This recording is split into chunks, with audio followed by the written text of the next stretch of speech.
사립유치원은 사유재산이다. 국공립과 달라서 감사 대상이 아니다. 사립유치원 단체인 한국유치원총연합회가 지속적으로 내놓았던 주장입니다. 온라인상에선 그럼 왜 우리가 낸 세금으로 국고 지원을 받느냐 이런 비판이 일고 있습니다. 세금으로 지원을 받았으면 감사도 받아야 하는 거 아니냐는 거죠.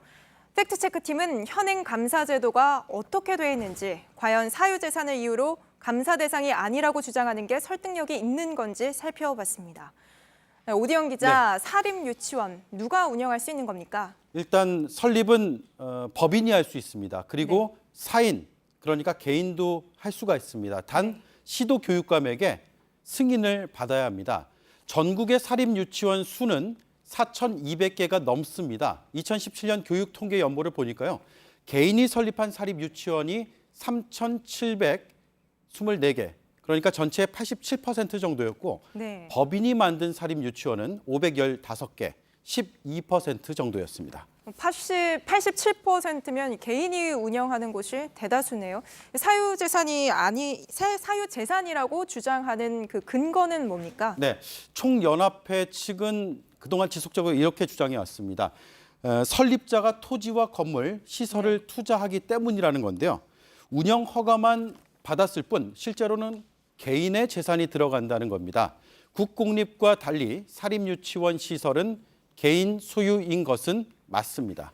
네, 그러니까 개인의 재산으로 만들었으니까 교육청이 유치원비를 어디에 어떻게 썼는지 세세하게 감사할 수 없다. 이런 입장인 거네요. 네, 그런 주장입니다. 하지만 현행법에서는 교육기관의 경우에 한해서 일반적인 사유재산과는 분명한 차이를 두고 있습니다. 사립학교법을 보겠습니다. 사립유치원은 사립학교로 분류가 됩니다. 시도교육감의 지도, 감독을 받는다고 정해놨습니다. 감사의 대상이 되는 겁니다. 그러니까 법에 분명하게 사립학교라고 나와 있는 거군요. 그렇습니다. 그리고 헌법재판소도 판단을 한 적이 있습니다. 2000년 사립학교에 학교운영위원회를 두는 게 사유재산 침해라는 헌법소원이 제기가 됐습니다.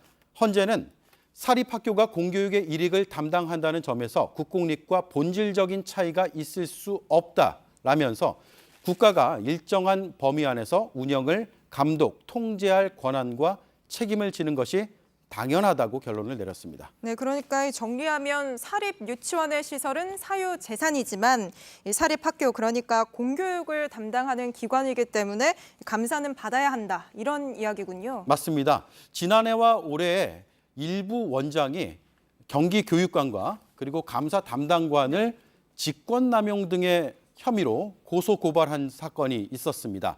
감사 권한이 없다라는 취지였습니다. 그리고 감사의 정당성에 문제가 있다는 행정소송도 3건을 냈습니다. 모두 무혐의 처분 또는 기각됐습니다. 법원은 사립유치원은 지자체 소관이다. 그래서 감사는 위법하지 않다고 봤습니다.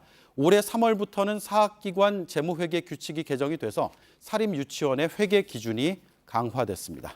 혹시 오대영 기자 오늘 이 취재한 내용 놓고 혹시 그 한국유치원 총연합회의 입장은 좀 어떤지 들어봤습니까? 네, 일단 총연합회 측은 그동안 이런 기준을 따를 수가 없다. 헌법재판소의 판단을 다시 한번 받아보겠다라는 입장을 밝혀놓은 상태입니다. 그리고 저희가 오늘 통화를 했습니다.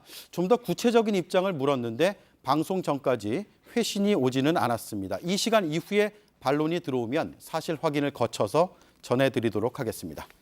네, 팩트체크 오대영 기자였습니다.